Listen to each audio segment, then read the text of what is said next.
A North Korean village is a world frozen in time, where life follows rules incomprehensible to a modern person, from developed countries, immersed in technological progress. There is no running water or sewage system here.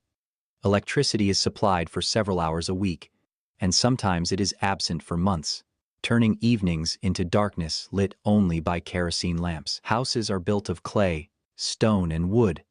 Roofs are covered with straw or cheap slate that leaks in the rains, turning dwellings into damp and cold dens in winter. Windows are sealed with paper or covered with polyethylene film instead of glass, which has become an unaffordable luxury for the majority of rural residents in this closed country. Inside the houses there is minimal furniture, usually homemade from roughly worked wood. People sleep on thin mattresses on the floor that are stowed away by day to free up living space. Heating is provided by the traditional ondol system, where hot air from a stove circulates under the floor, but fuel is catastrophically insufficient for the long Korean winter. The day in a North Korean village begins long before dawn, when the first roosters announce the start of another day of hard labor and struggle for survival under conditions of scarcity. Women rise first, light the stove using kindling gathered by the children in the nearby woods the day before, and prepare a meager breakfast of corn porridge or a soup made from wild herbs. Men wake in time to go to the collective fields, where work begins with the first rays of the sun and continues until darkness falls each day. Children help with chores before school, carry water from a well that may be several kilometers from home, and feed the meager household stock consisting of a few chickens. Breakfast is taken in silence.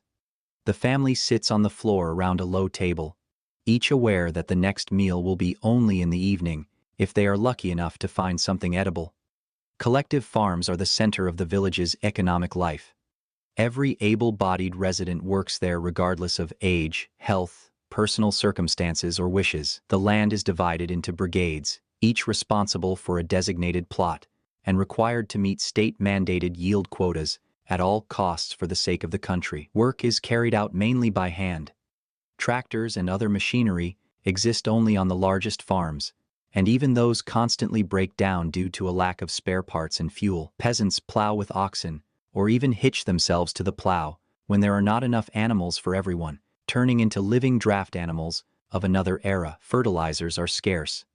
Human excrement and compost are used, which do not provide adequate nourishment for exhausted soil that has been exploited for decades without respite. Harvests belong to the state.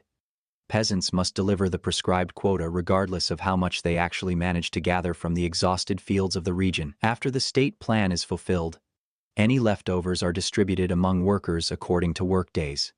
But often these remnants are insufficient even for minimal family sustenance until the next harvest. In years of crop failure, which occur regularly due to floods, droughts, or simply soil exhaustion, peasants receive symbolic portions that condemn them to hunger. Families are forced to seek alternative food sources, gathering wild plants, roots, tree bark, and grasses, which they boil and eat in an attempt to trick the stomach. Spring hunger is an annual phenomenon when last year's reserves have run out, and months of waiting remain until the new harvest, with hope for a better future for the children. Personal kitchen gardens, of approximately 50 to 100 square meters, are a lifeline for many families, providing additional food during critical periods of the year and droughts. On these small plots, peasants grow vegetables, potatoes, and corn for their own consumption, tending them in rare free hours after collective farm labor. Every square centimeter of land is used to maximum effect.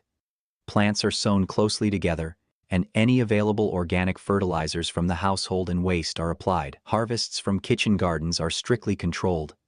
The authorities watch to ensure that peasants do not spend too much time on personal plots to the detriment of collective labor. Any surplus may be sold or bartered on the local market, but this is done semi-legally because private trade is officially limited by numerous prohibitions and regime rules. Markets in North Korean villages emerged out of necessity after the catastrophic famine of the 90s, when the state distribution system completely collapsed and ceased to function. Here, one can buy or exchange food grown on kitchen plots, wild edibles gathered in forests and mountains, and homemade goods of folk craft and creativity. Women dominate these markets, They have become the main breadwinners while men remain formally listed at state enterprises and collectives that no longer function. Trade is conducted by barter, or for local one, which constantly lose value due to inflation, making savings meaningless for ordinary citizens. The authorities periodically raid markets,